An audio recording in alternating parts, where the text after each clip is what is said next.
E, se você quiser gastar um tempo para ouvir de novo,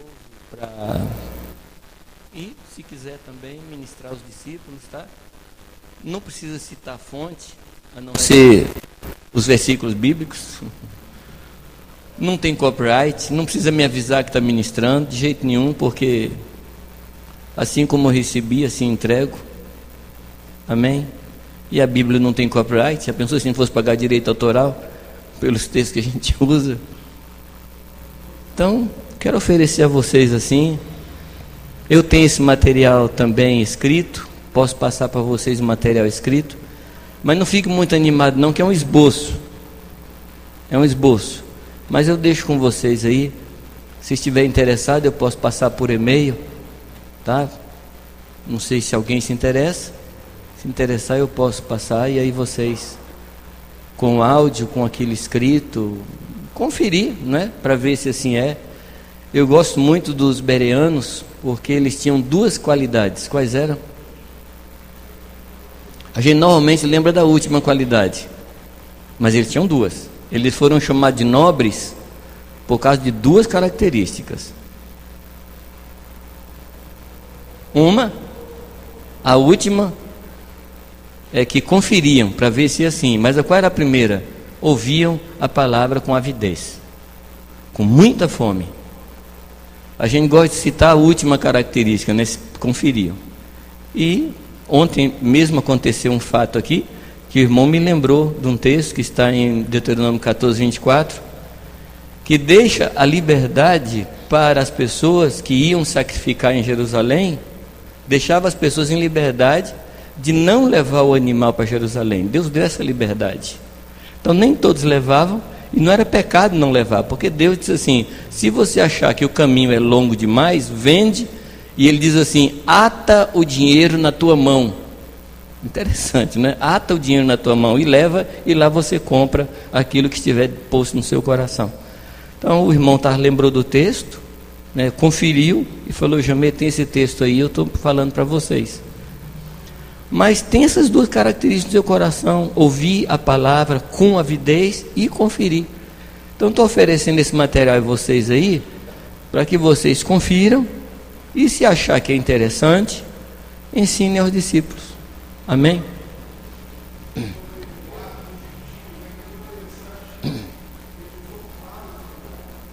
Isso.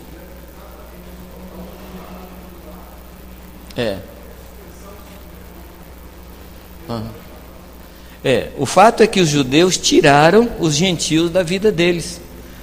Quando Paulo fala que vai para os gentios, eles ficam bravos, porque eles achavam que Deus era judeu.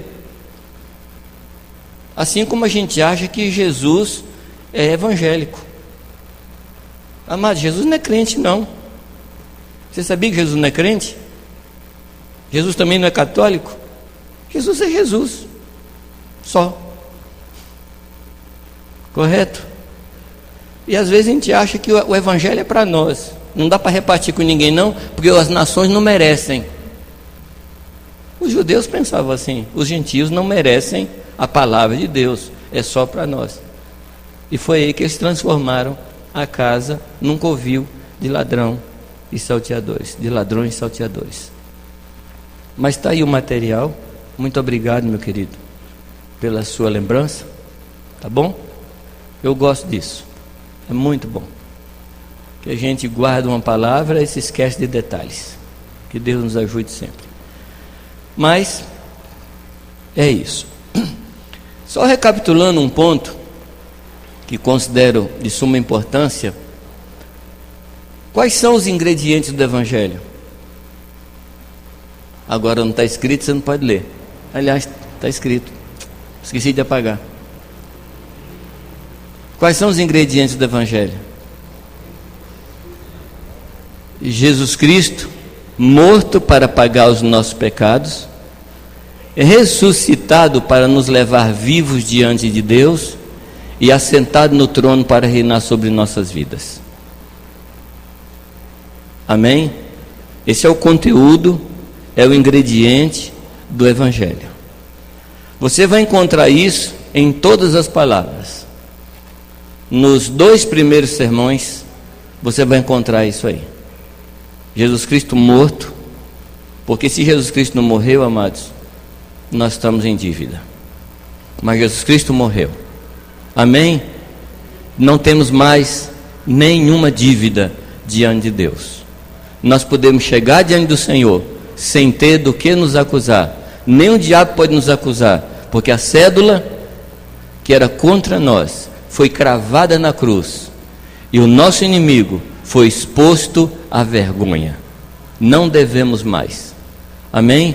Mas não ficamos mortos, estamos ressuscitados e andamos hoje em novidade de vida. Amém, amados? Andamos hoje em novidade de vida, somos novas criaturas.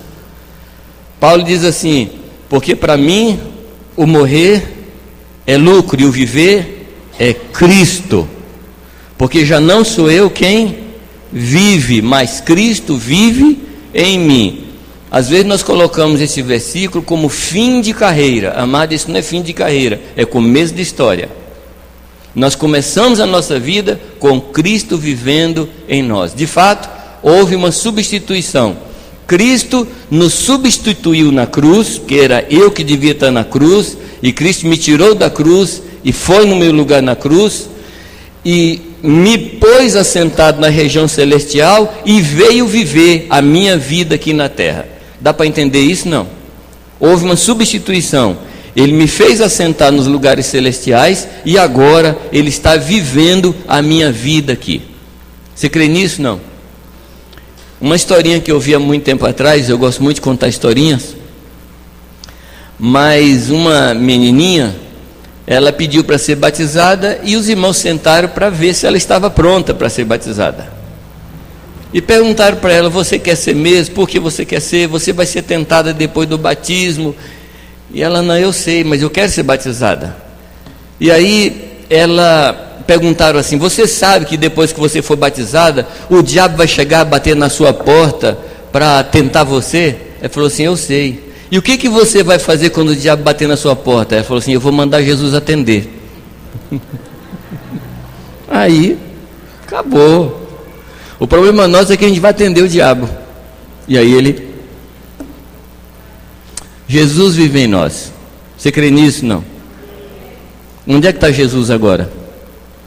Olha para o lado aí. Aí está Jesus.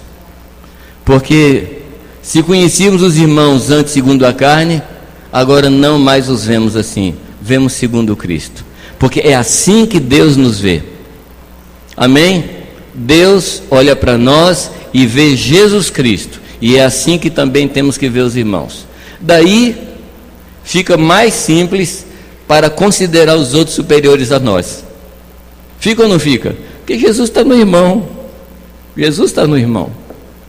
Tem uma outra história também, isso não é ilustração de sermão não, mas é uma história mesmo, de um amigo meu que era missionário no sul da Espanha, e ele foi trabalhar com uma tribo cigana, e os ciganos lá tinham um costume assim muito interessante. Toda manhã os homens davam uma surra nas esposas, toda manhã, um costume assim interessante. Não sei se pega aqui esse negócio.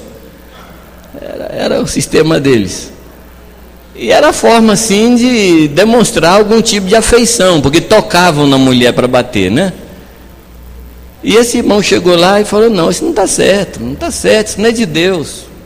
E aflito com aquilo, e ele foi conversar com um outro pastor de uma cidade vizinha e falou assim: olha, esse negócio não está certo, a gente tem que falar sobre isso. Ele falou: olha, se você quiser continuar tendo ministério lá, não toque nisso, porque eles aceitam isso como cultural, é deles, não mexe com isso não. Ele falou: não, não pode, é uma cultura do inferno, não pode aqui, mas como é que eu faço? E ficou sem saber o que falar. Mas um dia ele estava na casa do chefe do clã, que era um homem assim, era um 2x2, era um guarda-roupa, um nome enorme. E nisso chegou o genro desse homem, do chefe do clã.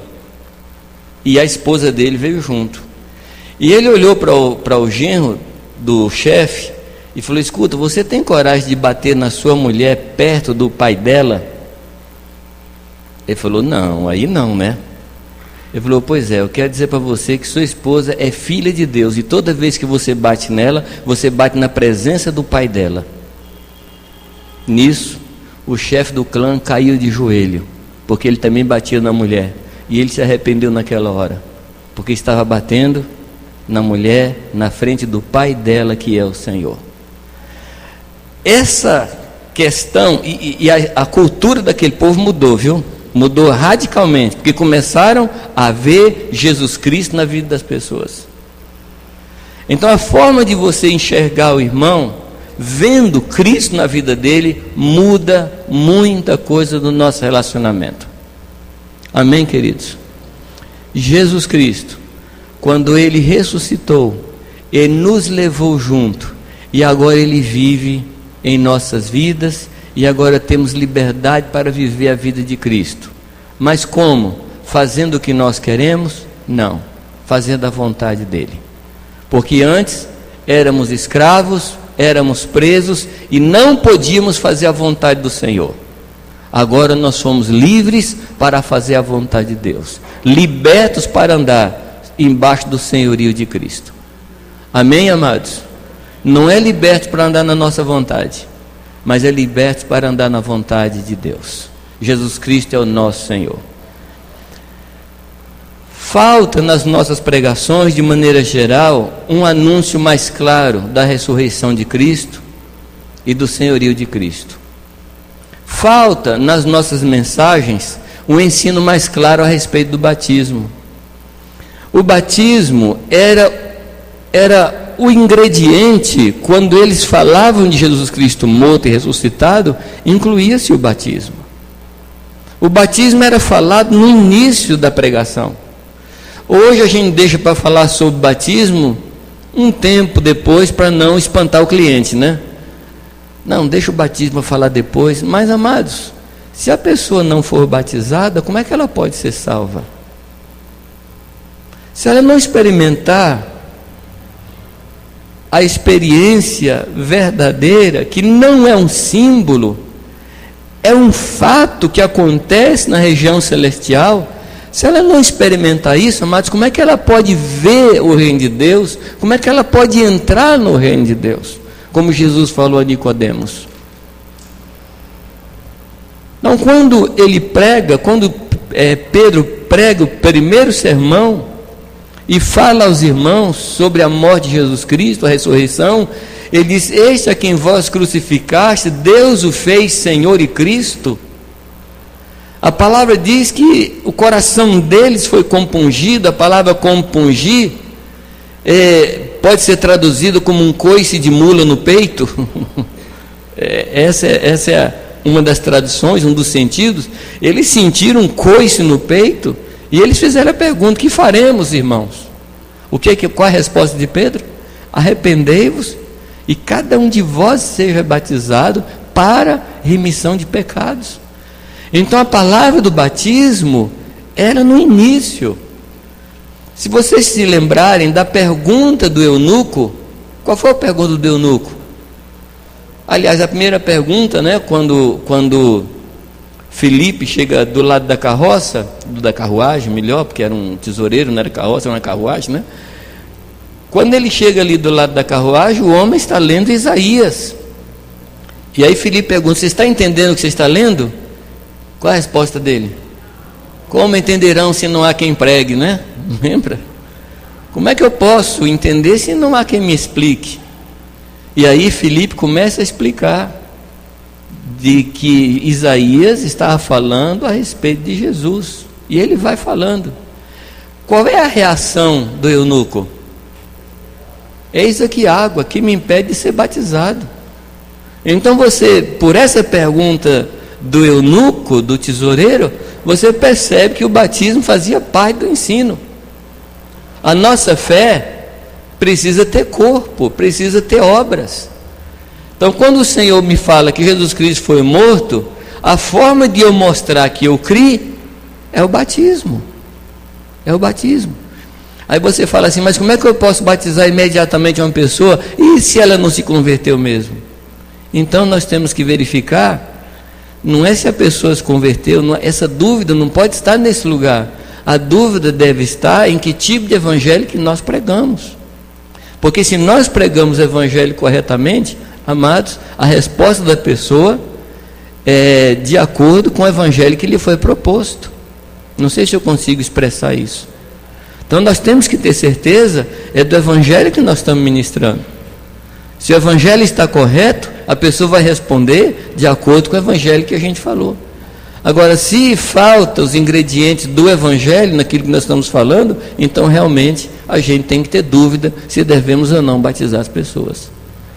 Agora, você pregou o evangelho correto, a pessoa respondeu afirmativamente, não há por que não batizar. Aí você pergunta, e se ela se desviar? Bom, aí é um problema dela com Deus. Mas você fez o que a palavra mandou, correto? Tem gente que é batizada nas águas, batizada com o Espírito Santo, é pastor, é obreiro, é presbítero e se desvia. Agora ele pode falar assim, então ele nunca foi salvo. Foi salvo sim, porque só desvia quem estava na via. Porque a gente tem a ideia de dizer, não, ele nunca esteve conosco, nunca foi salvo. Se não foi salvo, não há desvio. A heresia ou a apostasia só acontece em quem estava na fé. Não há apostasia se a pessoa não estava antes na fé. Não há desvio se a pessoa antes não estava no caminho. Então, há possibilidade de desviar? Há possibilidade. Então, não fique preocupado com essas coisas. Faz aquilo que é certo. Então, a minha preocupação nesses dias, amados, e eu estou transmitindo essa preocupação, não só aqui, mas em todos os lugares onde eu tenho estado, com todos os pastores com quem eu ando, é que a gente precisa voltar à base do evangelho. Eu terminei de transcrever um material que a gente estudou em 1970, que são aqueles princípios ali de Hebreus 6. Estou trabalhando no texto, depois vou disponibilizar aos irmãos. Lembra os princípios elementares da doutrina? Lembra não? De Hebreus 6? Lembra? Arrependimento das obras mortas, aliás, fé, arrependimento das obras mortas, doutrina dos batismos, imposição de mãos, juízo eterno, não, antes, ressurreição dos mortos e juízo eterno. E o escritor aos Hebreus chama isso de princípios elementares. E o que é que a gente entende dessas coisas, amados? O que é que a gente entende de imposição de mãos? O que é que a gente entende da doutrina dos batismos? Que não é um batismo só. A Bíblia faz referência a 9 batismos. Nem todos são da nossa experiência, nem todos são para nós. Que fala lá de batismo dos mortos. Lembra do batismo pelos mortos? Essa não é a nossa experiência, mas a Bíblia fala de 9 batismos. Agora, vários deles para nós: batismo de fogo, batismo nas águas, batismo no corpo, batismo no Espírito Santo, batismo na nuvem, batismo no deserto com Moisés. Diversos batismos que são para nós, nossa experiência. Claro que nós não vamos voltar lá com Moisés, mas ter a mesma experiência que ele teve de ser guiado pela nuvem do Senhor, ser mergulhado na nuvem de Deus. Só citando aqui, amados, são coisas que estão no princípio e nós fomos caminhando e deixando princípios elementares para trás. Então é como a gente construir uma casa com alicerces meio frouxos. E aí como é que fica?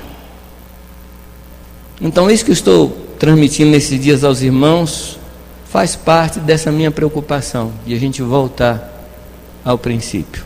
Eu gosto muito da música que a gente canta, né? Quero voltar ao princípio de tudo. Como é que é mais? Rever conceitos, valores. Mas como a gente está precisando disso, como a igreja está precisando disso. A igreja se sofisticou, a igreja se complicou. Que Deus nos ajude. Bom, os irmãos leram Filipenses? Deu tempo de ler Filipenses? Vamos abrir nossas Bíblias aí?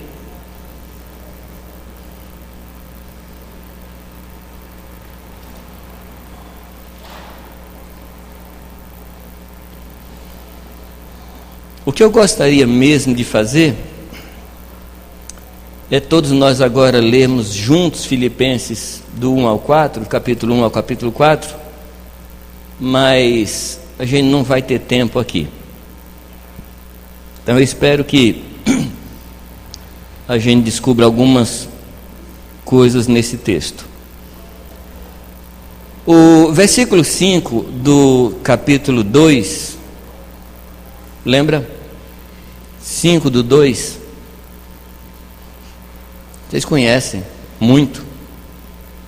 Tende em vós.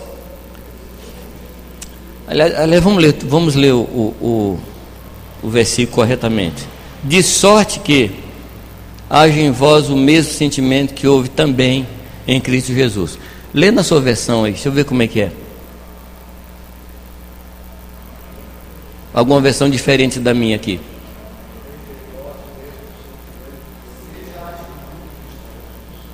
Começa assim?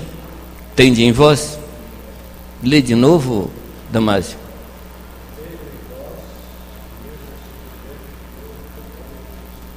Isso. Esse versículo aqui, se você percebeu os versículos anteriores, ele está falando de um estilo de vida que ele propõe para nós, do versículo 1 até o versículo 4. Então ele fecha com esse versículo. Então o versículo 5 é o fechamento de um pensamento. Ele vem falando da forma como nós devemos nos tratar. E então no versículo 5 ele aponta para Cristo e diz: Cristo viveu dessa forma. Então no 1 ele fala de conforto que há em Cristo, como devemos tratar uns aos outros, comunhão no Espírito, entranháveis afetos e compaixões. E ele fala assim: olha, complete tudo, aperfeiçoe isso, no sentido que vocês sintam o mesmo, e tendo o mesmo amor, o mesmo ânimo, sentindo a mesma coisa. Não façam nada por contenda ou por vanglória, mas por humildade, cada um considere os outros superiores a si mesmo. Não atente cada um para o que é propriamente seu, mas cada qual também para o que é dos outros. Olha, esse versículo 4, a gente pode juntar com o versículo 20, porque ninguém tenha de igual sentimento que sinceramente cuide do vosso estado, porque todos buscam o que é seu e não o que é de Cristo Jesus. Então aqui Paulo está dizendo que aquele que cuida das suas próprias coisas é contrário àquele que busca as coisas de Cristo. Buscar as coisas de Cristo é buscar o que é do interesse dos outros. Estão me compreendendo, amados? Servir ao irmão, buscar o que é interesse do outro, é buscar as coisas de Cristo. É que a gente espiritualizou, a gente sublimou a coisa de tal forma que a gente tenta servir a Deus sem servir as pessoas, e é impossível. É como se fosse assim uma ideia, uma mentalidade de monastério evangélico. Sabe o que é monastério, não? O monastério são aqueles lugares onde as pessoas que queriam viver uma vida de mais santidade, elas iam lá para as cavernas, para aqueles lugares, e ficavam ali somente na oração, somente na reza, e ficava lá como servindo a Deus. E muitos de nós temos essa mentalidade. Por exemplo, Jesus fala que os fariseus diziam que determinadas coisas eram corbã. Lembra? O que era corbã? Eram as coisas que eles tinham, os bens que eles tinham, eram dedicados ao Senhor, então não podia servir as pessoas. Era corbã, era separado para Deus, então dava para servir as pessoas. Então há em nós muitas vezes essa mentalidade: eu sirvo a Deus, portanto não posso servir as pessoas. Eu sirvo a Deus, portanto não posso me dedicar às pessoas. Eu estou separado para Deus, então não posso servir. Não sei se eu estou conseguindo me expressar, mas há essa mentalidade em nós. Mas eu quero reafirmar que é impossível servir a Deus sem servir a pessoas. Eu perguntei a vocês onde estava Cristo, e você falou que estava do seu lado, não foi? Você concordou comigo, não é isso? Então serve essas pessoas. Serve essas pessoas. A palavra fala que quando a gente hospeda pessoas, aliás, é um mandamento. Hospedar é um mandamento. E é um mandamento que pode ter uma surpresa, porque alguns sem saber hospedam a anjos.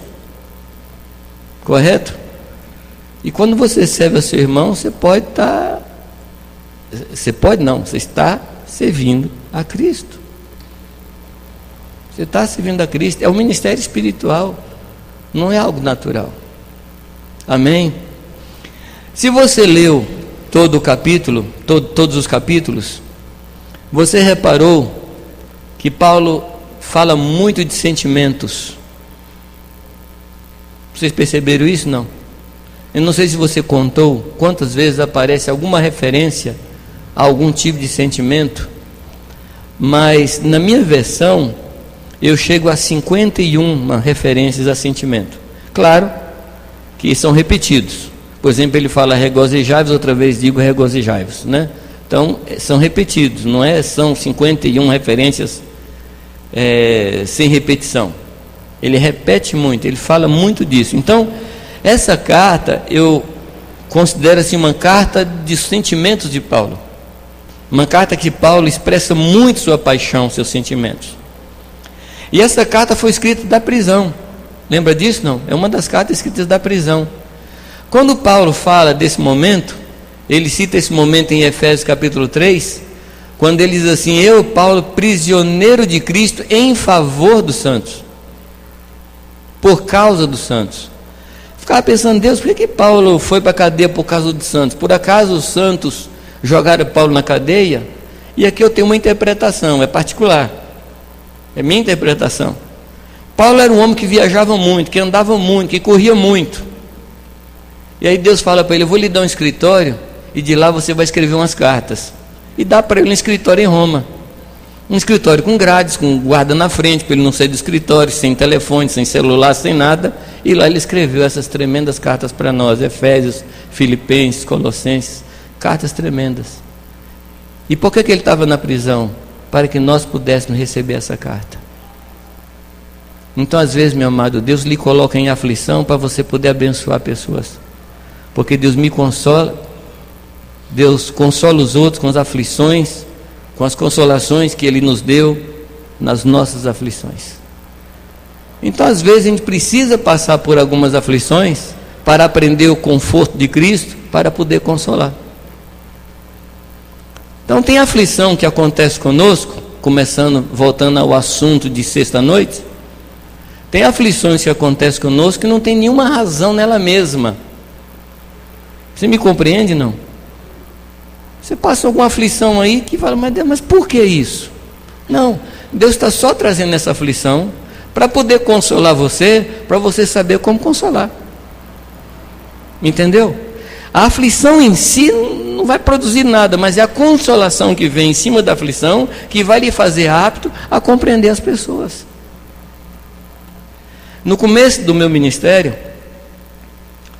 eu não compreendia muito as pessoas. Por exemplo, se eu estivesse pregando e alguém estivesse dormindo, eu ficava assim, irado. Como é que pode dormir na minha pregação? Que isso? Eu ficava assim, chateado, falta de respeito. E eu colocava assim, falta de respeito à palavra de Deus, né? Quer dizer, se fosse falta de respeito à palavra de Deus, quem devia ficar irritado era Deus, não eu, né? Mas eu ficava irritado, e claro que estava lá dentro é que eu me sentia desrespeitado. E eu ficava chateado. E a gente trabalhava numa cidade onde uma boa parte das pessoas que frequentavam os cultos eram pessoas da roça. Era gente que trabalhou o dia inteiro, corte de banana, enxada. Então, sentar ali para ouvir uma pessoa falar 30, 40 minutos, 1 hora, tem que dormir mesmo. E eu não sou assim uma pessoa que tem esse temperamento assim, avivalista, que desperta a pessoa, que sacode. Eu não sou assim. Eu sou como vocês me viram aqui. Então, é para dormir mesmo. A pessoa dorme mesmo na minha mensagem, né? Tempo atrás, a gente sempre conversa sobre as nossas mensagens, né? Quando a gente vai para casa, eu perguntei para uma das minhas filhas, falei: o que você achou da mensagem do pai? Assim: pai, eu senti tanta paz, eu até dormi. Falei: você me faz favor de não sentir mais paz na minha palavra, viu? Mas eu ficava muito chateado. E como aquela congregação não tinha condição de nos sustentar, eu arranjei um emprego num supermercado, que era, na realidade era uma holding, e eu passei a ser o braço direito do dono da empresa, e eu era o coringa ali, era o coringa, fazia de tudo. E fui dirigir caminhão, fui entregar carga em Santos, fui transportar cimento quente, quando não tinha gente para descarregar o caminhão, eu ajudava a descarregar, caminhão enorme de cimento quente. Não sei se você já descarregou um caminhão de cimento quente, mas é dureza, viu gente? É dureza. E aí terminava a tarde, eu tinha que me preparar para pregar à noite, eu estava cansado. Aí eu vi uma pessoa dormindo, aí eu falei, não vou pregar mais baixo para não incomodar. Agora, como é que eu cheguei a isso, amados? Porque eu entendi. Agora, para eu entender, eu tive que descarregar caminhão de saco de cimento quente, entendeu? Então muita aflição que acontece na nossa vida é para a gente aprender como cuidar dos outros. Algum amém por aí, não?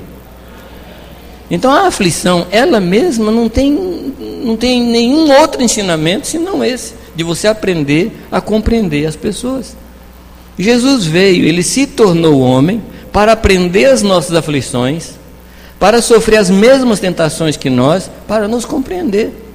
Porque mesmo sendo Deus, ele não compreenderia totalmente o que nós passamos, mas ele veio e compreendeu. Amém, queridos? E sendo tentado em toda sorte de tentações, ele venceu a todas elas e agora pode nos compreender. Ele sabe o que nós passamos, fica tranquilo. Ainda que a gente tenha mania de tentar explicar as coisas a Deus, fica tranquilo que Ele entende. Ele entende a sua tentação, Ele entende o seu problema, porque Ele passou por isso. Amém? Então Paulo vai para a cadeia e diz, eu estou na cadeia por causa de vocês, eu estou passando por essa aflição por causa de vocês. E ele não estava magoado. Ele diz, eu estou preso, mas a palavra não está sob algemas. A palavra não está em algema. A palavra continua operando. E como opera, não, amados? Essa carta chegou até nós. Que carta maravilhosa. Que carta bendita. Bem, vamos deixar a carta aberta. E eu quero comentar com vocês sobre o estilo de vida da igreja. A igreja, amados, ela é feita em cima de relacionamentos de amizade. Infelizmente, a gente não cultiva muito isso. Até a forma da gente sentar, na maior parte dos nossos salões de reunião, não ajuda muito isso. A gente conhece a maior parte das pessoas pela nuca. Não é isso? Até a nossa forma das nossas reuniões complica. Porque a gente não senta olhando para o rosto do outro, um cantando olhando para o rosto do outro, ministrando um ao outro, a gente não faz isso. Então, isso também vai passar por uma mudança. Não sei eu que vou produzir essa mudança, mas o Espírito Santo vai fazer. Não sei como, mas ele vai fazer. Por isso a maravilha das reuniões pequenas. Por isso a maravilha das reuniões nas casas. Onde a gente é o que é. Onde as crianças bagunçam maravilhosamente. Não são do Espírito. E essa vida assim, onde a gente se conhece, onde a gente é o que é. A igreja é isso. Em João capítulo 15, verso 15, Jesus dá aqui o padrão. O que ele quer, o que está no seu coração. Já não vos chamo servos, porque o servo não sabe o que faz o seu senhor, mas tenho-vos chamado amigos, porque tudo quanto ouvi de meu Pai vos tenho dado a conhecer. Aqui está o padrão de amizade: transparência, coração aberto. Amém? Coração aberto. Jesus coloca a amizade nesses termos de transparência. Como faz falta isso na vida da igreja, né? Às vezes a gente coloca transparência no sentido de eu falar as coisas duras para o irmão. Você já passou pela experiência que a pessoa chega para você e diz assim: posso falar a verdade? Aí você fala: meu Deus, lá vem chumbo, né? Olha, eu vou ser franco com você, viu? Você já viu isso? Não? Você já passou por isso? Você já fez isso? Você sabe o que é franquia ou franqueza no caso? Sabe o que é franqueza? É porta aberta para entrar e para sair. O franco é aquele que fala e que ouve. O franco é aquele que tem essa capacidade de ouvir. Não é só ter capacidade de falar. Agora, infelizmente, a pessoa diz assim: eu posso ser franco, e é mal educada, é ferina, correto? Machuca. Mas isso não é franqueza, isso é falta de educação. Porque a minha Bíblia diz que a gente tem que falar a verdade em amor. Verdade sem amor não é verdade. Amor sem verdade não é amor. Falar a verdade em amor. A verdade só é verdade se ela vem carregada de amor. E o amor só é verdade se vier baseado na verdade. São essas duas coisas. E Jesus se preocupava em como falar. Ele dizia que ele falava como o Pai lhe mandou falar. Não só o que falar, mas como falar. Então há duas formas de falar alguma coisa à pessoa: a forma certa e a forma errada. Sabe que eu tenho conversado muito com casais, e às vezes a mulher ou o marido chega para a gente e fala assim: olha, não é o que ele falou não, o que ele falou estava certo mesmo, mas é o jeito que ele falou e me machucou. Você já viu isso? Não? Então o jeito de falar é sério. Agora, a base é o seguinte: eu estou falando com uma pessoa que tem Cristo na sua vida. Jesus está na pessoa. Então como é que eu devo falar para ela? O pai dela está ali. O irmão mais velho dela está ali. Então toma cuidado. Não fere não, porque você está ferindo quem está dentro dessa pessoa. Amém? E se Jesus está em você, é Jesus que vai falar. E Jesus nunca feriu ninguém. Nunca. Ele falou com todo amor, raça de víboras. Ele não tirou o amor para falar aquilo. Ele falou aquilo para que a pessoa se arrependesse. Deu um choque na pessoa. Mas a motivação dele não era ferir, no sentido de deixar a pessoa ferida. Porque na realidade fere, a palavra fere. Mas aquele que fere, cura. A palavra que fere é a mesma palavra que traz cura. Amém? Eu não sei se você algum dia já apanhou de Deus. Já não? Sim ou não? Eu já, amados. Eu já, algumas vezes, porque eu sou levado. Mais uma vez eu estava numa reunião e o irmão começou a ministrar. E, amados, parece que aquela palavra só tinha eu no auditório, e tinha lá umas 4.000 pessoas. Parece que estava só eu e Deus. Amados, e Deus desceu o chicote assim, mas com tanta graça. E eu quase que senti assim os chicotes assim nas minhas costas. E eu ajoelhei e fui para o chão e eu chorava. Assim sentia o chicote do Senhor, mas que coisa deliciosa apanhar de quem ama a gente. Que coisa tremenda. Esse é o nosso Deus, amados, porque Ele fala a verdade conosco em amor. Você sente a verdade e sente o amor de Deus junto. Amém? Então é assim que Ele nos trata, e Ele quer nos tratar assim. Ele falou que falava a Abraão como se fala a um amigo. Ele diz: por acaso esconderei alguma coisa de meu amigo Abraão? Ele falava a Moisés face a face, como um amigo fala a outro. Esse é o nosso Deus, amados. O nosso Deus tem esse caráter de relacionamento. Ele criou o homem e vinha conversar com o homem todo dia, porque esse é o caráter de Deus.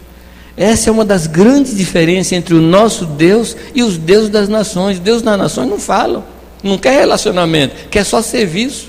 Mas o nosso Deus não, é um Deus de relação. Amém? Então a característica da igreja deveria ser essa também. O mesmo caráter do Senhor de relacionamento. E Ele quer isso. Ele quer falar conosco, Ele quer nos ouvir. A nossa vida de oração, amado, deve ser um reflexo do desejo de Deus. Deus quer ouvir a nossa voz. Às vezes a gente está assim: Deus, fala comigo. E Deus está assim: filho, fala comigo. Deus, eu quero ouvir tua voz. Deus fala assim: filho, eu estou com tanta saudade de você. Gasta um tempo comigo. Alguém disse uma vez que quando a gente fica muito envolvido com as coisas assim no dia a dia nosso, Deus pega a gente e joga numa cama para a gente ficar envolvido com Ele. Tirar os nossos olhos do horizontal e leva a gente a olhar o vertical, olhar para Ele. Às vezes Deus está com tanta saudade que põe a gente na cama. Filho, fica doente um pouco aí, vai. Vou te dar uma boa febre para você não sair. Vou te dar umas boas dores nas juntas aí para você ficar na cama. Porque eu estou com saudade de você. Já passou por isso, não? Pois é. Como disse o irmão Zé Roberto lá de Jundiaí, por amor a nós, Deus faz qualquer loucura. Ou não faz? Mandou o filho deles, que é a loucura maior que essa, porque estava com saudade de nós. Esse é o nosso Deus. Irani está dizendo que Deus não aguentava mais ficar longe da gente e mandou o filho dele. Que preço ele pagou, hein? Que preço ele pagou para ter a gente de volta. Graças a Deus. Há uma recomendação do Senhor em Lucas 16, 9. Vocês conhecem esse texto? Conhecem, né? E ele diz assim: eu vos recomendo das riquezas de origem iníqua, fazei amigos. Amado, todas as riquezas que estão nas nossas mãos, de alguma forma, foram contaminadas pelo espírito deste mundo. O seu salário, os bens que você tem, de alguma forma, essas coisas foram contaminadas. Passa por mãos de incrédulos. A gente não come o pão como aquele povo do deserto comia, que vinha direto da padaria de Deus, caía diante deles, não. O nosso pão passa por muitos lugares. Mesmo as dedicações que são feitas, por exemplo, quem mais produz arroz no Brasil, tem um grupo grande de japoneses que produz arroz. Eu não sei se você sabe que há uma festa de dedicação da semente, dedicam a semente do arroz a demônios, e são arroz assim excelente, arroz excelente que você come e gosta, mas foi arroz que foi dedicado a demônios e você come. Você sabia disso, não? Não falar nome não. Falar nome não. Alguns perfumes que a gente usa são perfumes dedicados a Satanás. Brinquedos dedicados a Satanás. Mas não tem nada com isso. Eu ponho na minha mesa, oro, santifico e como. Eu não sou preocupado com esse negócio não. Eu sei que a semente pode ser dedicada, mas quem produziu a semente foi Deus. A origem da semente é de Deus. Agora passou pela mão do homem, foi contaminada. O seu salário é contaminado. Você acha que a empresa que paga para você paga sem alguma sonegação? Você acha? Não, amados. Então, o homem é um rei Midas ao contrário. Você conhece a história do rei Midas? Era um rei que por algum motivo ele chegou a uma condição de tudo que ele tocava virava ouro. E morreu de fome, porque pegava no pão, virava ouro, pegava comida e virava ouro e morreu de fome. O mundo tem essa condição ao contrário, tudo que o mundo toca contamina. Então chega na nossa mão os nossos salários, as nossas riquezas, e o Senhor fala: pega tudo isso e faz amigos. E faz amigos. Que tipo de amigos? Pessoas de Deus. Um dia essas riquezas vão acabar e esses amigos vão receber você onde? Nos tabernáculos eternos. Tudo que nós temos, amados, tem que se voltar para fazermos amigos. Amém?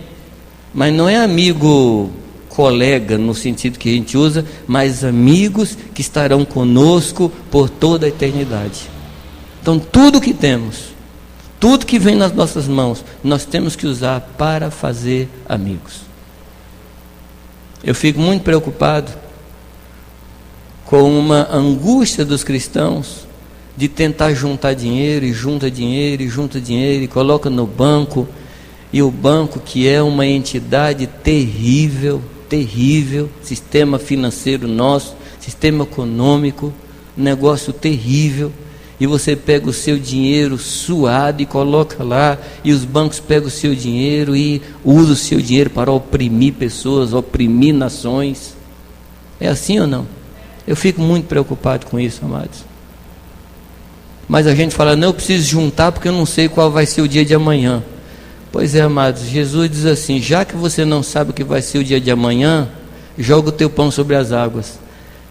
Reparte com 7, reparte com 8, reparte à esquerda, reparte à direita, porque você não sabe o que vai ser o dia de amanhã. Agora, você já pensou que coisa mais inglória, que coisa mais instável, que coisa mais esquisita do que jogar o pão sobre as águas? Quando você joga o pão na água, o que acontece com o pão? Derrete. Se tiver peixe, some mais rápido ainda.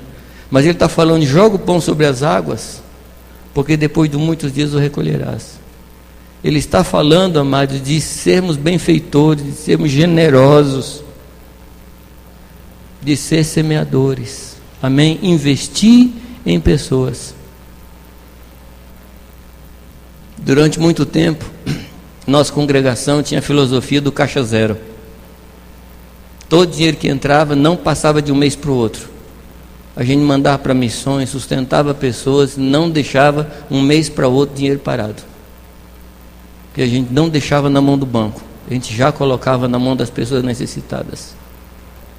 Então toma cuidado com as riquezas que você tem. Aliás, as riquezas não são nossas. O Senhor é muito enfático quando Ele diz, minha é a prata e meu é o ouro. Amém, amados? Muito bem. Faz amigos. Paulo, ele tinha uma consciência muito grande dessa necessidade de amizade, dessa vida de relacionamento. Em 2 Coríntios 8, 23, ele fala a Tito uma palavra muito interessante. Ele se refere a Tito dizendo que Tito era o seu companheiro e cooperador. Eu estou citando 2 Coríntios 8, 23. Companheiro, 2 Coríntios, e cooperador. O que é a palavra companheiro? O que significa companheiros? Ainda que algum partido aí use isso muito, mas o que é companheiro? Companheiro significa aquele que come o pão junto, é cumpanis, é uma expressão latina, é comer o pão junto, tanto o pão bom como o pão amargo, é comer o pão junto. E cooperador é aquele que trabalha junto. E Paulo, olhando para Tito, a quem ele chamava de verdadeiro filho, Paulo o tratava como companheiro. Nós precisamos de companheiros. Sim ou não? Nós precisamos de cooperadores. Depois ele chama Tito. Ele chama Tito de filho, companheiro, cooperador, como disse. E depois no capítulo 2 de Filipenses, vamos voltar para o 2. Eu acho interessante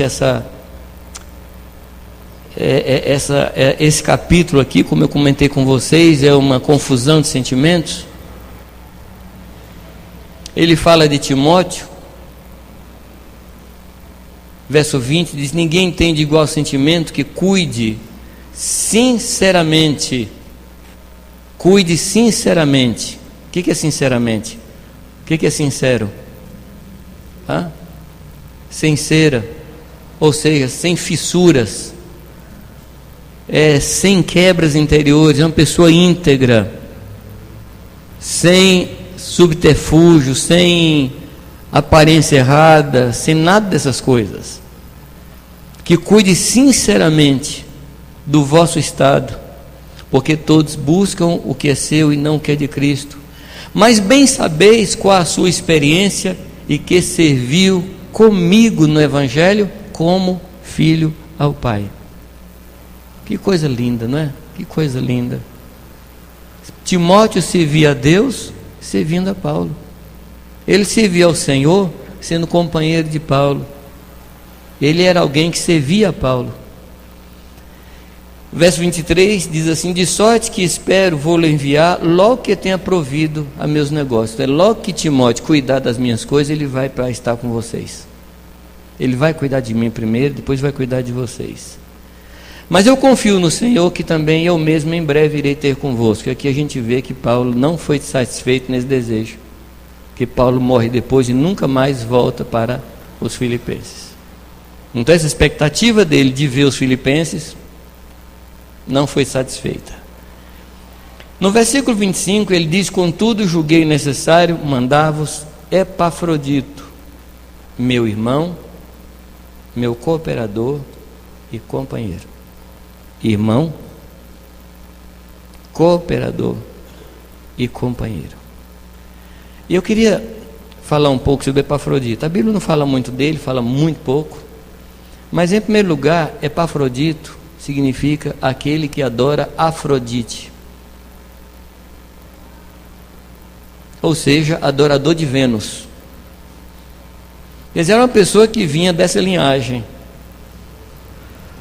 Eu quero só chamar a atenção de vocês para isso, porque a gente tem o costume de estabelecer relacionamentos com pessoas mais ou menos parecidas conosco, e que mais ou menos pensam conosco, e que têm alguma origem boa.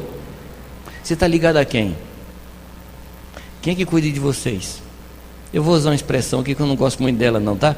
Quem é o apóstolo que cobre vocês? Ah, está com vocês, então me relaciono com vocês. Mas a origem de Epafrodito não era muito boa não. Meu amado, busque relacionamentos com pessoas diferentes, que pensam diferente de você. Você sabe por quê? O igual não acrescenta nada à sua vida. Não estou falando para você se apartar dos iguais, mas estou falando para você se aproximar dos diferentes. E quanto mais diferente for a pessoa de você, mais ela pode lhe ensinar alguma coisa. Me compreende, não? O igual não acrescenta. Repito, não se afaste dos iguais, mas se aproxime dos diferentes. Quando eu fui me casar com a Irani, eu não tive a ideia de consultar um conselheiro matrimonial, graças a Deus. Porque se nós nos assentássemos com um conselheiro matrimonial, certamente ele diria: não se casem, porque vocês são totalmente diferentes. Que bênção, amados, que eu não consultei. Que nós somos totalmente diferentes. Temos um só coração em Deus, temos um só alvo em Deus, mas somos diferentes. Louvado seja o nome do Senhor. Somos diferentes em tudo: família, forma de criação. Eu morei desde que nasci em aproximadamente 20 cidades diferentes. Irani, desde a sua mais tenra infância até sair de casa, casar comigo, morou numa casa só, numa cidade só. Ela era aquela que ia para a escola, não tomava condução, guardava o dinheiro que o pai dava para comprar um sapatinho que ela tinha visto numa vitrine. Eu ia trabalhar e no segundo, terceiro dia depois que recebi o salário, eu pedia dinheiro emprestado ao meu pai para trabalhar, porque eu não gastava, não aguentava, guardava nem o dinheiro do salário. Completamente diferentes. Mas é isso que nos completa. É isso que nos completa. E aliás, eu tenho falado aos maridos: não queira que a sua mulher pense igual a você. Porque no dia que sua mulher pensar igual a você, ela virou homem. Aí você incorreu no outro crime: homossexualismo. Não queira que a sua mulher pense igual a você. No dia que o seu marido pense igual a você. No dia que o seu marido pensar igual a você, ele virou mulher. E nem isso que você quer. É ou não? A gente só se completa porque a gente é diferente. Ontem a gente estava sentado ali, eu comentei com os irmãos, assim, mostrei para essa construção aqui, ó. Quem entende de construção vai perceber que aqui existem muitas forças, muitas tensões, ou não? Tem tensões verticais, tem tensões horizontais, tem tensões coaxiais, tem tensões laterais, tem muitas tensões. Por exemplo, você vê essa viga aqui, ela está inclinada, correto? E você não pode construir uma casa só com essa inclinação. Você precisa dessa inclinação, você precisa daquela chave para criar uma tensão diferente, você precisa dessa para criar uma tensão oposta, você precisa daquela coluna para criar outro tipo de tensão. E o equilíbrio está nisso. É a gente administrar todas as tensões. O equilíbrio não está numa pessoa. E deixa eu dar uma revelação para você aqui: todos somos desequilibrados. Não é defeito, é característica. Chama outro aí, você é um desequilibrado. Fala aí, vai.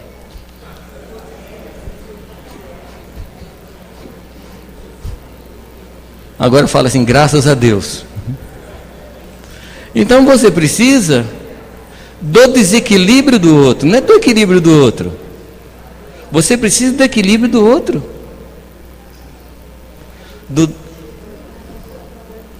A gente só chega ao equilíbrio com o desequilíbrio do outro. E a gente, junto com os diversos desequilíbrios que estão aqui, é que a gente forma o equilíbrio de Deus. O equilíbrio está na unidade e não do isolamento nosso. Amém, amados? Junte-se aos diferentes. Agora, é um desafio? Claro que é. Porque você vai querer que os outros sejam desequilibrados igual você. Claro que vai ter crise. Pois é. Eu vi uma mensagem de um pastor indiano. Ele falou sobre aquele momento da peleja de Davi com Golias. E ele pregou a respeito dos 5 seixos. Lembra? Ele pregou a respeito dos 5 seixos.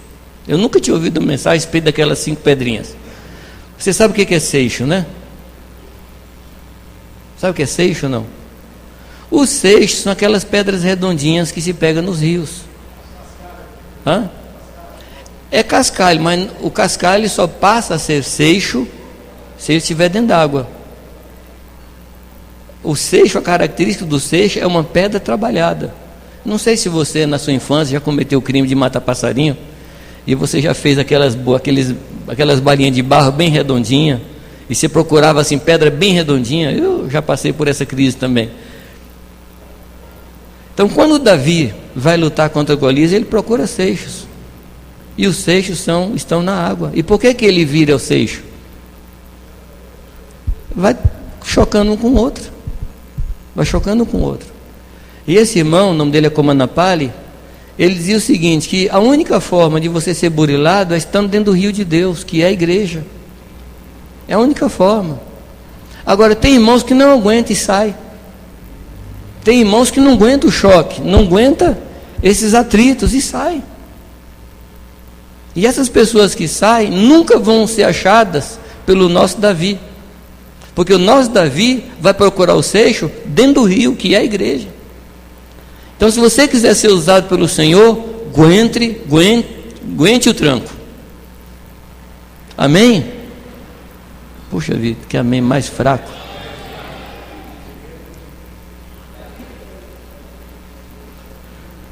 Aguente o tranco, meu amado. Aguente o tranco. Um amigo afia o rosto do seu amigo. É assim que é. A igreja é isso.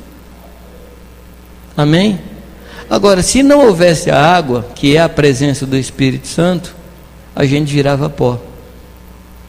A gente quebraria, porque o atrito causaria tensão, é uma tensão insuportável, e no fim rebenta ambas as partes. Mas porque nós estamos dentro do rio de Deus. Agora tem um problema, queridos, é que a gente tem um olhar diferente para as pessoas. Eu comentei com vocês que nós precisamos olhar uns para os outros vendo a Cristo. Vendo a Cristo. Eu passei uma crise em determinado momento. Aliás, minhas crises são extremamente constantes. Elas só mudam de tamanho, mas estão aí, né? As crises sempre as tereis convosco, né? E eu estava numa crise e estava assim enjoado da igreja, chateado com a igreja. Eu falei, Deus, só tem gente esquisita, meu Deus do céu, misericórdia. Cada gente na igreja, que coisa. E eu na minha oração, eu comecei a descrever como eu sentia. Eu falei, Deus, eu me sinto numa arca de Noé. É bicho diferente, é cada bicho estranho na igreja, que coisa. E Deus é sábio, né? E inteligente, vai dando corda para a gente vai morrendo pela boca, né? Eu fui falando, e Deus ouvindo. Aí Deus me fez algumas perguntas. Quer dizer que você se sente como na Arca de Noé. Eu falei, Deus, me sinto como na Arca de Noé, cheiro diferente, gente diferente, jeito de falar diferente. E Deus me perguntou, e o que tem fora da arca? Eu falei, peraí, fora da arca é morte. Você quer sair da arca? Não, quero não. E aí Deus me falou uma coisa interessante, amados. Deus falou assim, você acha as pessoas esquisitas porque você olha esquisitamente para as pessoas. Você coloca um óculos da esquisitice e olha para as pessoas e vê as pessoas esquisitas. Na realidade, você é o esquisito. Você é o esquisito, os outros são normais. Amados, eu mudei. Hoje eu acho a igreja linda, maravilhosa. Não existe na face da terra algo mais lindo, mais maravilhoso que a igreja de Jesus, com sua tremenda diversidade. Amém? Você ama a igreja assim? É assim que a igreja é. Foi isso que Deus fez. Deus não fez a igreja todo mundo igual, porque Deus é sábio. Deus sabe que nós só podemos crescer com as nossas diferenças. A diferença não nos divide, a diferença nos completa. Você pode dizer amém? Amém.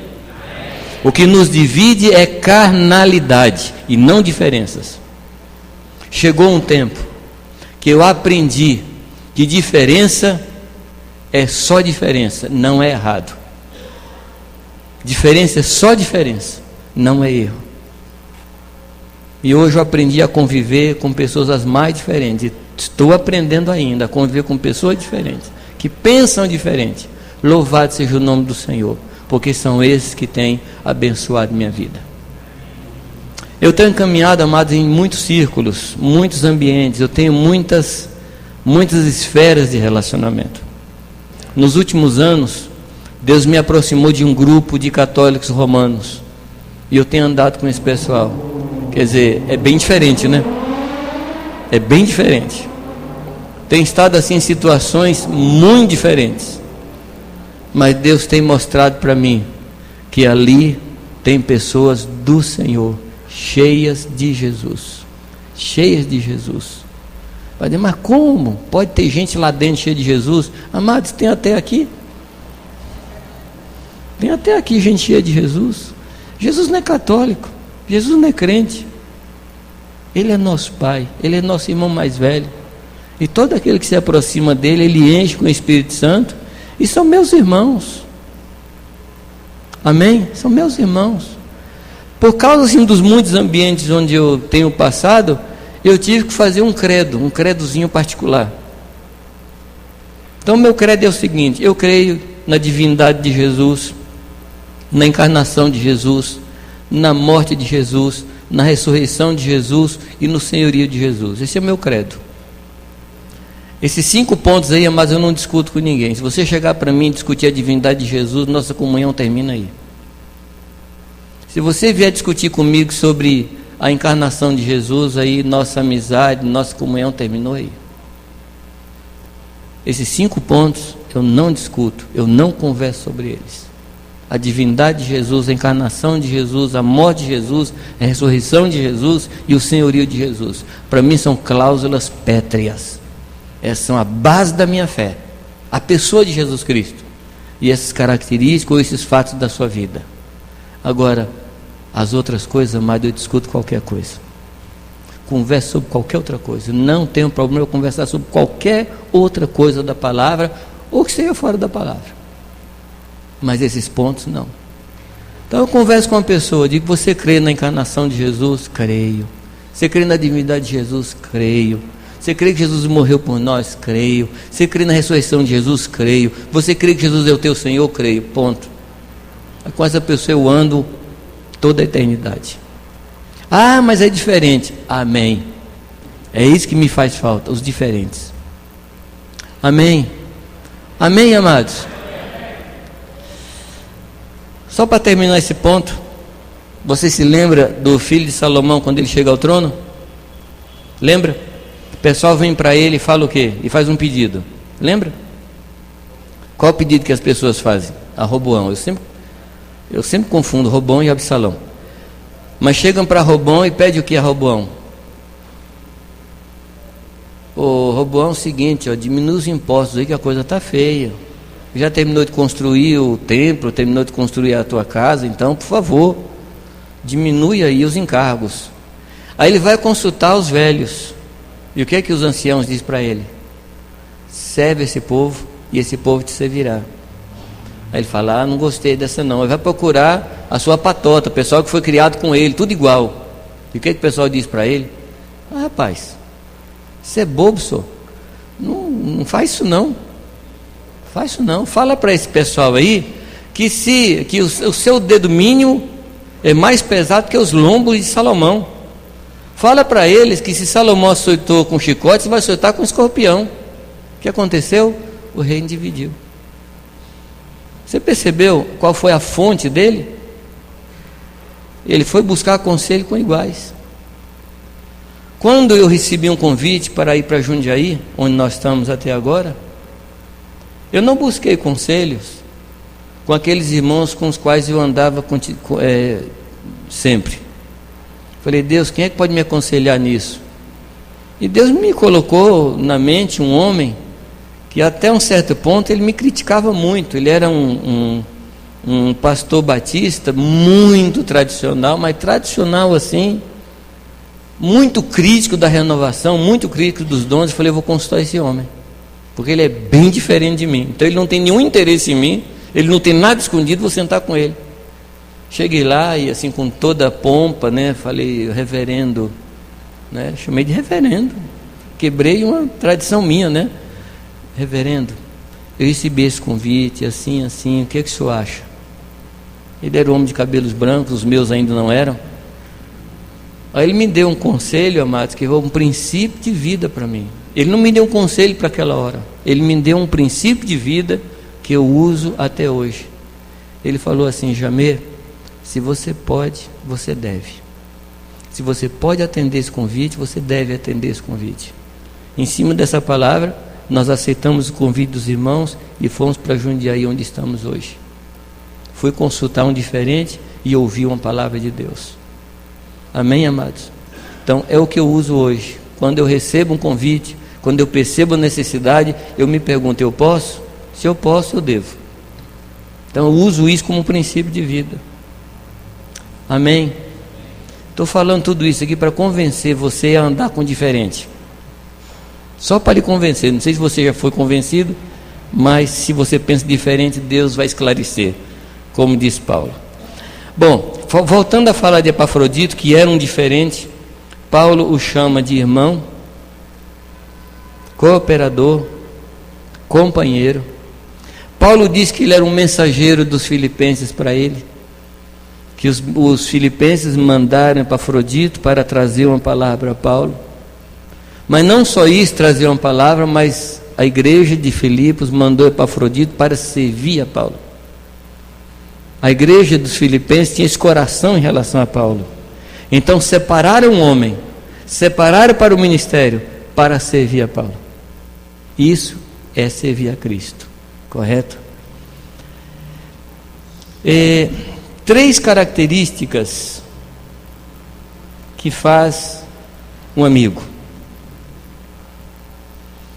Um amigo é aquele que nos recebe quando faltam as riquezas. O amigo que se manifesta na angústia. Quando você não tem nada para dar, quem ficar com você é seu amigo. Quando você não tem nada a oferecer e você tem pessoas ao seu lado, essas são suas amigas. Amém? Dá para entender isso? Não. Existem duas figuras na palavra que eu gosto muito delas. Uma é a amizade de Jonatas e Davi.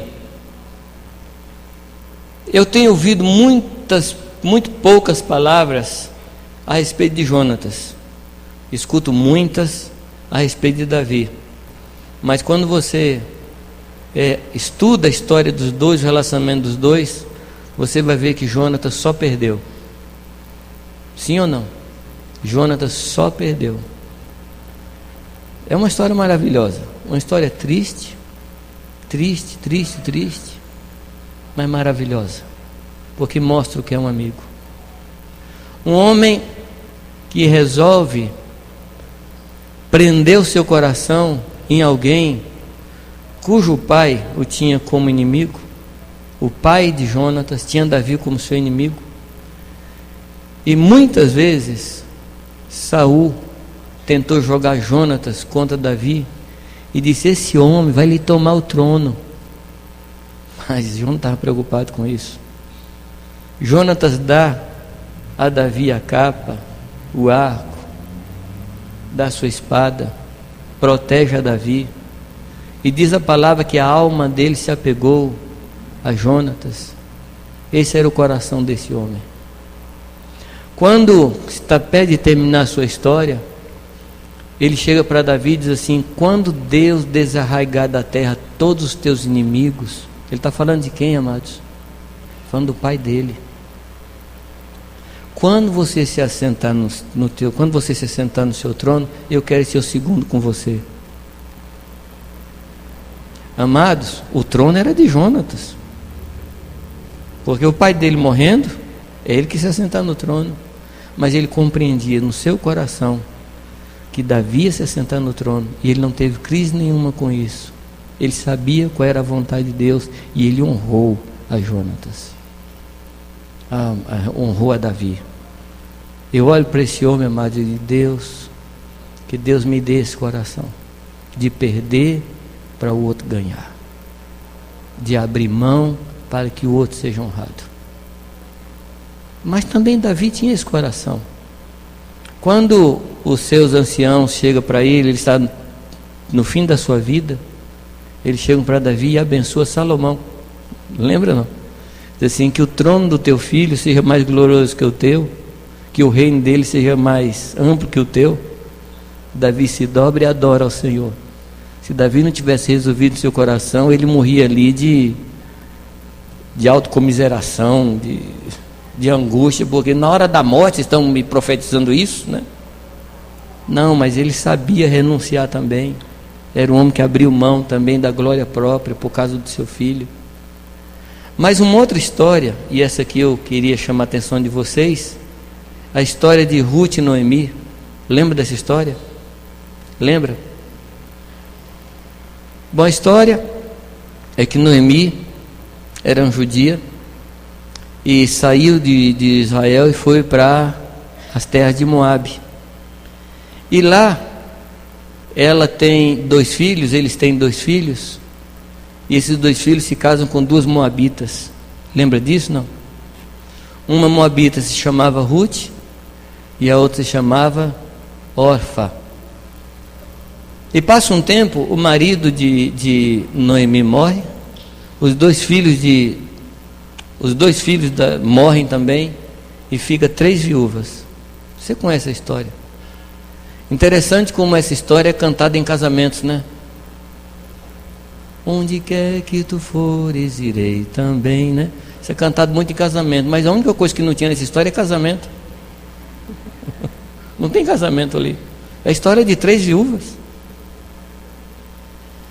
E Noemi faz uma pergunta interessante às suas 2 noras. Diz assim: escuta, vocês estão esperando que eu case de novo, que eu tenha filho, que esses filhos cresçam em casa com vocês?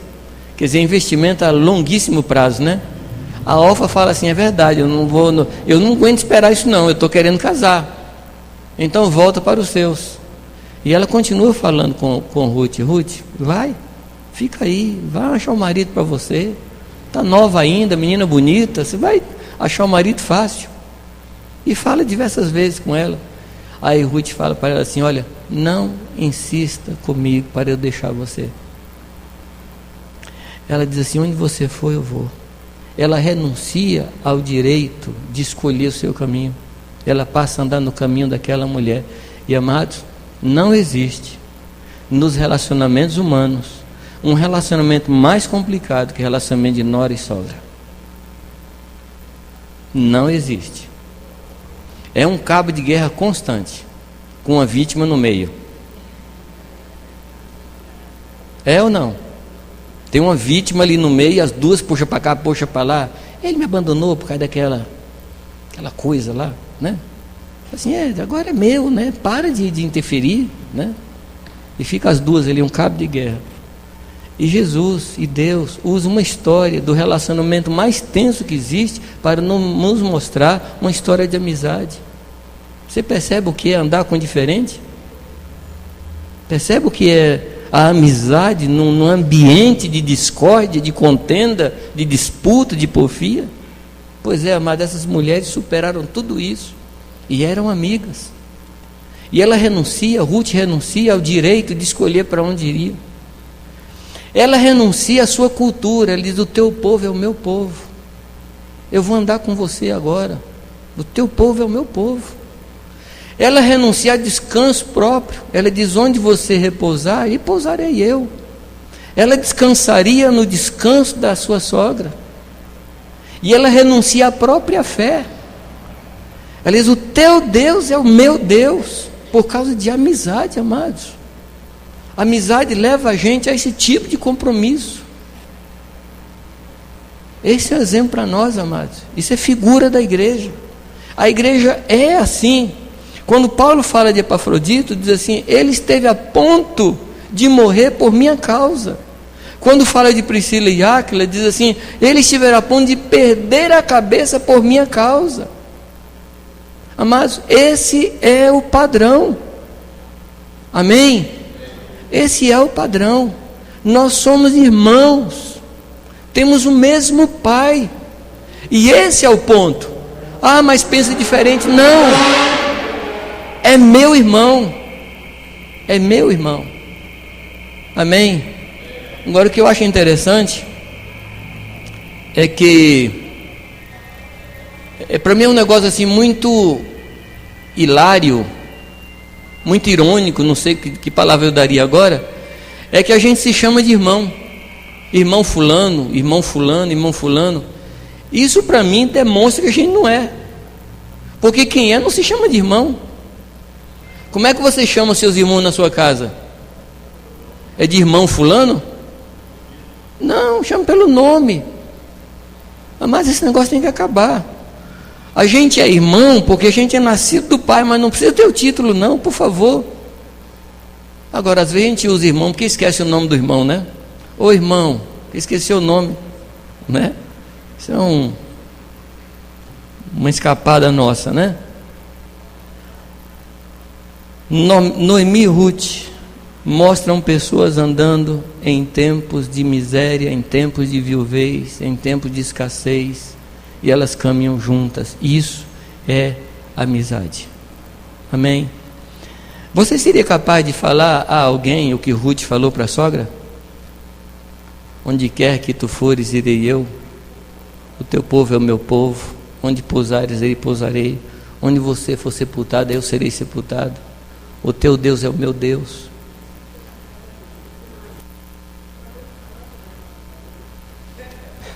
Ele ainda está dizendo que para o marido não tem coragem de falar isso, não é para a sogra não. Mas a história aqui é de uma nora e uma sogra. E foi Deus que pôs, para mostrar para a gente qual o nível que Ele quer que a gente caminhe. Ah não, se você não bate palma lá na sua congregação, eu não posso andar com você. O teu povo não é o meu povo. A gente até brinca, né? Esse irmão não é primo. Ô amados, nós somos irmãos, não porque a gente resolveu ser irmão, mas porque nós nascemos em Deus. Quando a gente é pequeno, a gente fala para o outro assim: e você não é mais meu irmão não. Mas é coisa de criança. A única coisa que pode quebrar a nossa relação, amados, é o pecado. Assim mesmo, não pode mudar a atitude nossa em relação às pessoas. Quando Samuel viu Saul se desviando, apostatando, se afastando de Deus, o que Samuel disse para ele? A partir de agora você não verá mais o meu rosto, mas longe de mim o pecado, deixando de orar por você. Foi a única coisa que afastou Samuel de Saul foi o pecado. Aliás, a palavra diz que nossos pecados fazem separação entre nós e Deus. Não é entre Deus e nós, mas entre nós e Deus, porque Deus continua no mesmo lugar, nos amando, com expectativa da nossa volta. E assim, amados, tem que ser o nosso coração. Nada, senão a morte, pode nos separar. Amém, amados? E o que Deus uniu, não separe o homem. Deus nos uniu? Sim ou não? E onde foi que Ele nos uniu? Como diz alguém, amigo a gente escolhe, irmão não. Pois é, Deus fez você irmão, Deus nos fez irmãos, então acabou. Ainda que você fale assim, não, eu parei de brincar, você não é mais meu irmão não. Muda o fato? Não, não muda o fato. Somos irmãos, e irmãos chegados, somos amigos. Amém? Então é amigo aquele que nos recebe quando faltam as riquezas. Ter amizade é arriscar-se ao sofrimento. Como disse o Haroldo Alckmin, numa das suas palavras lá para nós, ele diz o seguinte: se você não quer ser traído, não tem amigos, porque o amigo é a única pessoa que trai a gente, porque inimigo não trai, só amigo trai. Então, se você não quiser ser traído, não tem amigos. A traição faz parte, é o risco que a gente corre. Sim ou não? Como é que Jesus chamou Judas no último momento? Amigo. Jesus nunca deixou de ser amigo de Judas, nunca. Judas deixou de ser amigo de Jesus, mas Jesus nunca deixou de ser amigo. Então, mas nós não temos desculpa, nós não temos escapatória, nós não temos alternativa, senão ser amigo das pessoas. Zacarias 13:6 e Salmo 41:9 tem duas palavras muito interessantes aí. Zacarias 13:6: se alguém lhe disser que feridas são estas nas tuas mãos, dirá ele, são feridas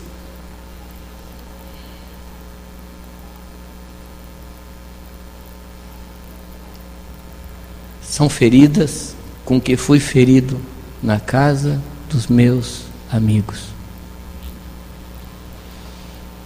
Amado, quem feriu Jesus não foi os romanos, não, fomos nós. Você sabia disso, não? Quem feriu Jesus não foi os judeus, eu feri a Jesus. Cada chaga daquela no corpo dele fui eu que produzi. Foi eu que causei as dores em Jesus. E Ele veio e morreu por mim. Eu era inimigo dele, e Ele se fez meu amigo, sendo eu ainda inimigo dele. Então, quando você perguntar a Jesus, Jesus, que feridas são essas? Ele vai dizer, foi as feridas que você me causou, porque eu fui ferido na casa dos meus amigos. E Ele diz assim, olha, aquele que metia comigo a mão no prato, foi esse que contra mim levantou o calcanhar. Porque o costume ali, amados, era ter uma bacia grande, e todo mundo comia com a mão direita, pegava ali a comida, colocava na boca, todos juntos. Até hoje é assim na África, viu? Se você for na África lá, você vai ter que comer junto com as pessoas lá, metendo a mão, sempre a mão direita, porque a mão esquerda eles usam para higiene. Então é a mão direita. E aquele que metia comigo a mão no prato, foi esse que levantou contra mim o seu calcanhar. Jesus não sabia que ele ia ser traído por Judas? Jesus encheu Judas com o Espírito Santo. Jesus ordenou Judas ao ministério. Jesus enviou Judas a pregar o Evangelho. Jesus deu dons a Judas. Você lembra disso, não? Jesus entregou a Judas a bolsa para cuidar dos outros. Jesus não sabia? Jesus foi pego de surpresa? O que você acha? Não. Ele chega para Judas e fala assim, o que você tem que fazer, faz depressa. Ele estimulou Judas a cumprir o seu papel, mas chama Judas até o último momento de amigo, porque ele era amigo daquele que era seu inimigo. Não sei se eu estou falando de Judas ou de mim.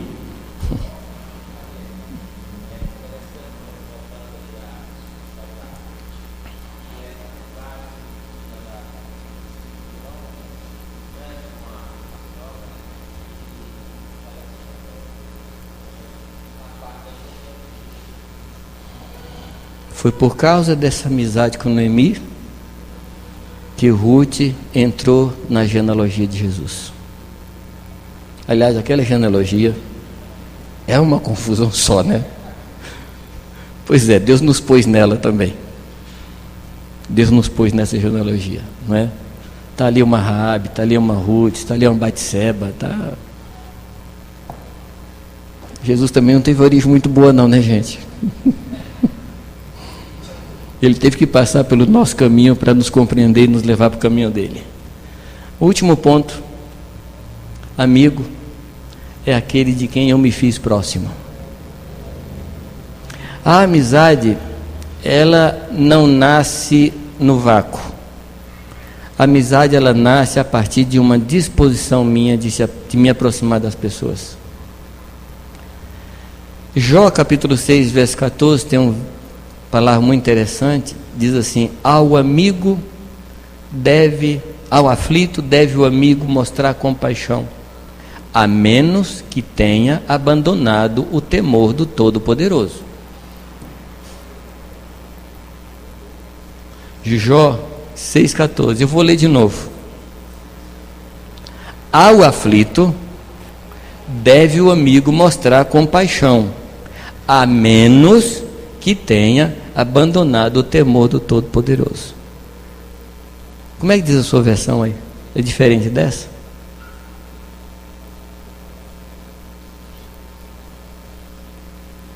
Seis 14.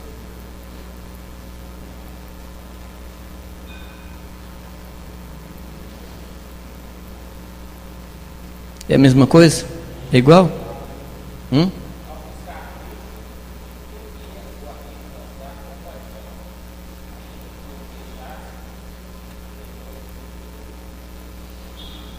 Ainda que deixasse o temor do Todo-Poderoso. Aqui podemos interpretar que alguém que abandonou, e essa pessoa não posso mostrar compaixão, que eu acho muito difícil, pelo Espírito da Palavra. Eu prefiro pensar que eu só não vou mostrar compaixão ao aflito se eu tiver abandonado o Todo-Poderoso. Mas enquanto eu estiver com o Todo-Poderoso, eu vou mostrar compaixão às pessoas.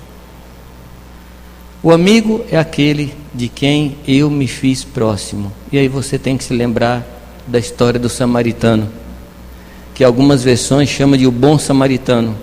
E eu digo assim, o homem normal. Ele era normal, ele não era bom samaritano, ele era normal, porque ele fez o que devia fazer. E Jesus coloca as coisas assim em termos tão interessantes, porque ele diz que um levita passou, um sacerdote passou e por fim um samaritano. Porque o samaritano para o judeu era como um cachorro. E Jesus choca as pessoas, mostrando aquele samaritano fazendo o que o levita e que o sacerdote deveriam fazer.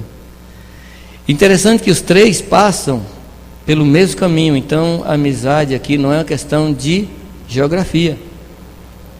Ele não está falando de proximidade geográfica, ele está falando de proximidade de coração. Quando a gente se aproxima das pessoas numa decisão de ajudar o aflito.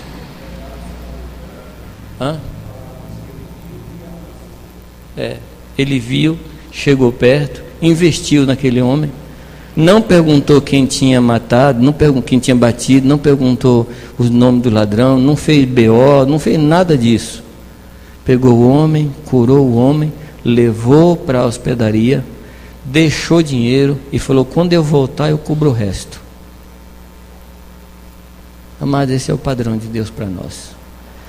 Agora, quando a gente escuta uma palavra dessa, a gente corre o risco de pensar assim: é verdade, ninguém faz isso comigo,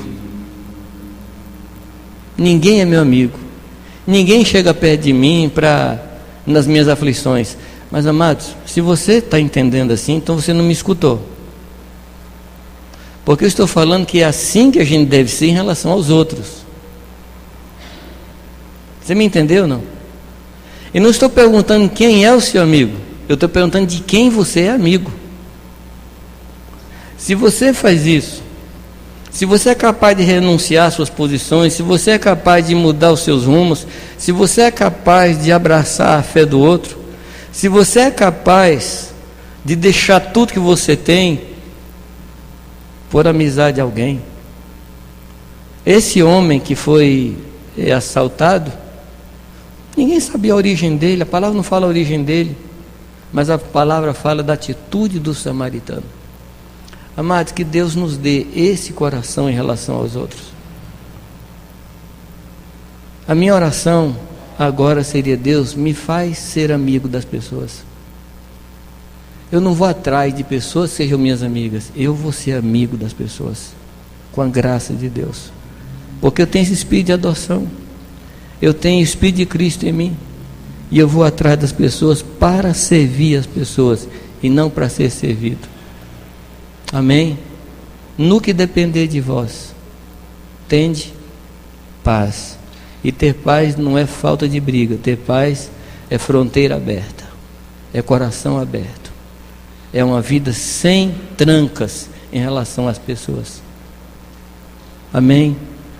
Que Deus nos ajude, que Deus cuide de nós. Quero agradecer aos irmãos a paciência de me escutar aí esse tempo todo aí, e quero rogar a Deus que Deus nos faça um povo que escute ao Senhor, que ande com o Senhor, e que a gente possa fazer a diferença nesse tempo, num tempo assim de amizade tão superficiais, num tempo onde as afeições se perderam, que nós possamos, amados, ser o lugar onde as pessoas cheguem e encontrem a amizade de Deus.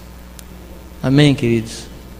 Porque eu creio que se a pessoa chegar perto de nós e encontrar isso que eu estou falando aqui, certamente ela ficará. Em Atos, capítulo 11, quando os apóstolos em Jerusalém enviam Barnabé para Antioquia, vocês se lembram quem era Barnabé? Sim ou não? O nome dele qual era? José. Mas deram um apelido para ele, Barnabé, que significa filho da consolação ou filho da exortação. E significa que aquele homem, onde ele chegava, ele animava as pessoas, onde ele chegava, ele entusiasmava as pessoas, onde ele chegava, ele cobria as pessoas, ele guardava as pessoas. E o texto diz ali de Atos 11 que Barnabé era homem bom.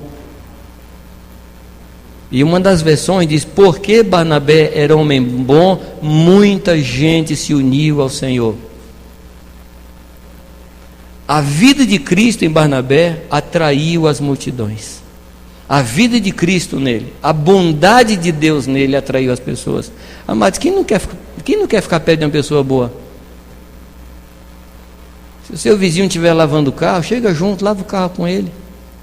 Se o seu vizinho estiver cortando a grama, chega junto. E deixa as pessoas verem a bondade de Deus na sua vida. Amém? E aí, amado, na hora que você convidar para a reunião, ela vai, porque quem não quer ficar perto de gente boa? Quem não quer ficar perto de uma pessoa boa? E quando seus vizinhos falarem assim: olha, eu tenho um vizinho que é muito bom, nem sei qual é a religião dele, mas ele é muito bom, vão glorificar o nosso Pai que está nos céus, verão as nossas boas obras. Amém? Se aproxime das pessoas, seja bom. Você é bom ou não? Você é uma pessoa boa? Você é uma pessoa que vendo alguém trabalhar, você mete a mão no ombro, ou você faz aquela pergunta clássica de quem não quer ajudar: precisa de alguma ajuda? Pergunta não, vai ajudar. Porque tem gente orgulhosa que fala assim: não, eu faço sozinho. Então não pergunta não, vai lá e ajuda. Amém? Eu quero finalizar contando uma historinha que eu li no livro. O nome do livro é A Linguagem de Deus, de Francis Collins, que é o diretor do Projeto Genoma nos Estados Unidos, não menos que isso, esse homem. E ele conta uma história de um fato que aconteceu na Índia, só podia ser na Índia, quando numa enchente, uma mulher vê um escorpião em cima de um pedacinho de madeira que estava sendo levado. E essa mulher, e só indiano pensa nessas coisas, né? Vai lá e tenta pegar o escorpiãozinho para salvar o escorpiãozinho. Na hora que ela toca no escorpiãozinho, o escorpião tenta picá-la, ela tira a mão depressa. E aí vai de novo pegando o escorpião de novo. E alguém que está perto fala: escuta, você não sabe que esse escorpião vai lhe matar se você continuar assim? E ela fala: eu não vou deixar que a natureza de matar dele interfira na minha natureza de salvar. Eu vou salvar esse escorpião. Então não importa o que o outro é, não importa. Você tem que amar, você tem que ser amigo, você tem que se aproximar e você tem que ajudar. Amém? Que Deus nos ajude, que Deus nos complete com o seu Espírito Santo.